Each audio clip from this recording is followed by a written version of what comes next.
I promise you that these cheesy spinach samosas are the perfect appetizers. They are easy to make ahead and store. You can also freeze them and they taste delicious. After all, who doesn't love cheese and samosa, right?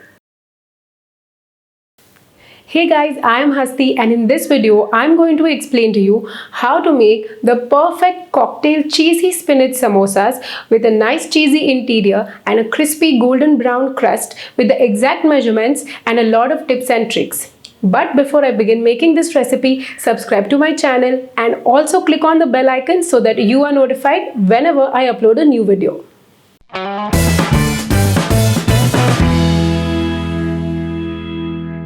So first we will begin by preparing the spinach. For that, in a pan heat some oil and now add in the crushed garlic and saute it till it is fragrant.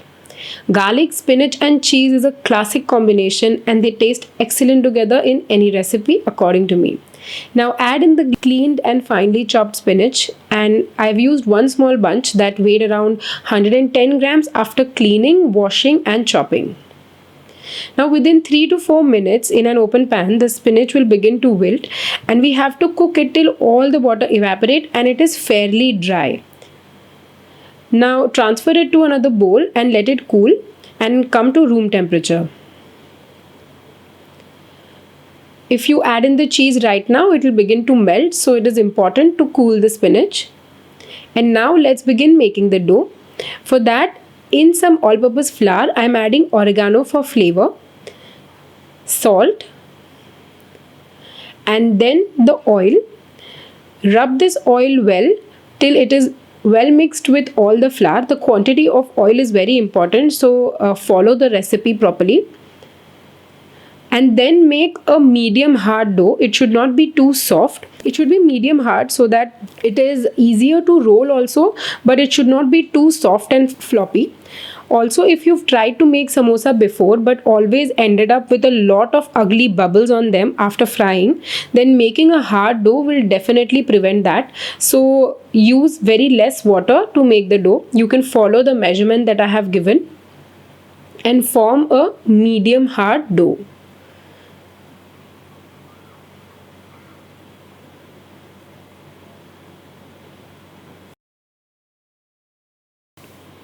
Now cover this dough with a moist cloth and keep it aside to relax the gluten. After this resting period also the dough will get a little softer.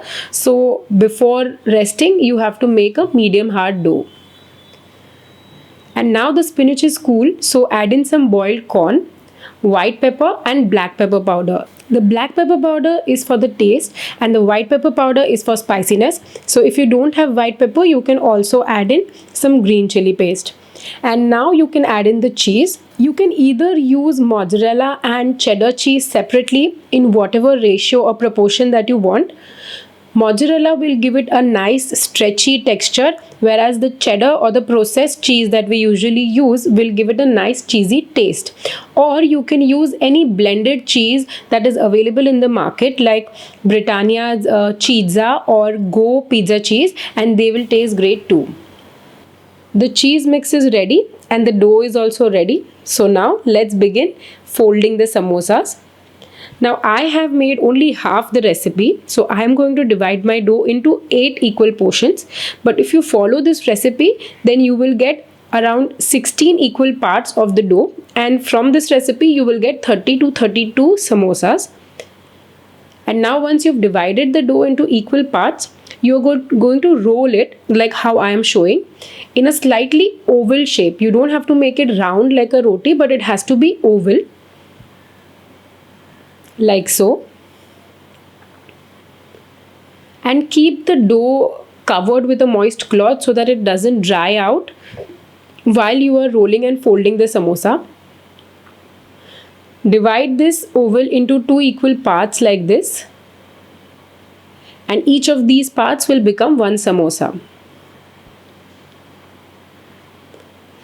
Now I'm just using a wet finger and wetting the seam. It shouldn't be very slippery, just enough to make it sticky but not slippery. And then join the seams and press it properly.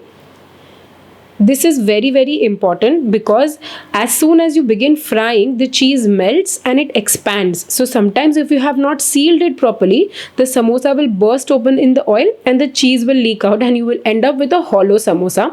Another important thing is that you have to fill the cheese, but it shouldn't be overfilled, and your samosa should not be very very tightly packed. There should be some space inside the samosa for the cheese to expand. Otherwise, once again, it will cause the crust to break open in the oil. So these two things you have to remember so that your samosa doesn't burst in the oil. Now all my samosas are ready, and while you are making samosas, cover the other ones with the moist cloth so that they don't dry out. Now another thing to remember is that you have to fry the samosas in medium hot oil. The oil shouldn't be extremely hot. This is another reason why homemade samosas, they end up with a lot of bubbles.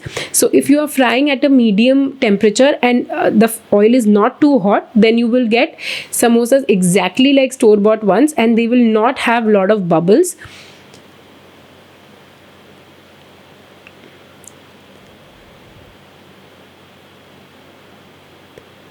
And at this temperature you have to let them brown slowly so that the crust becomes crispy. And now if you want to freeze the samosas for later use, then at this stage you have to remove it from the oil and let it come to room temperature and then freeze it. And whenever you want to use it again, you can just thaw it and refry it and then serve them.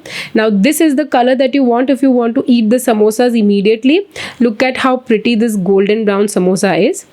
Now if your samosa opens up in the oil like mine has, then just fry it like how I'm showing you. Keep the seam away from the oil or outside of the oil, and fry it in such a way by pushing the oil onto it with the help of your ladle so that the seam side remains out of the oil, so that you don't end up wasting the samosa, because if the cheese comes out, then you will end up with a hollow samosa, which is not tasty at all. Straight out of the oil, these cocktail samosas are irresistible. So did you guys like this recipe? Leave a comment and let me know. Also subscribe to my channel if you haven't already. And you can also follow me on Instagram and my Hindi YouTube channel. At both these places, I upload totally different recipes from this channel.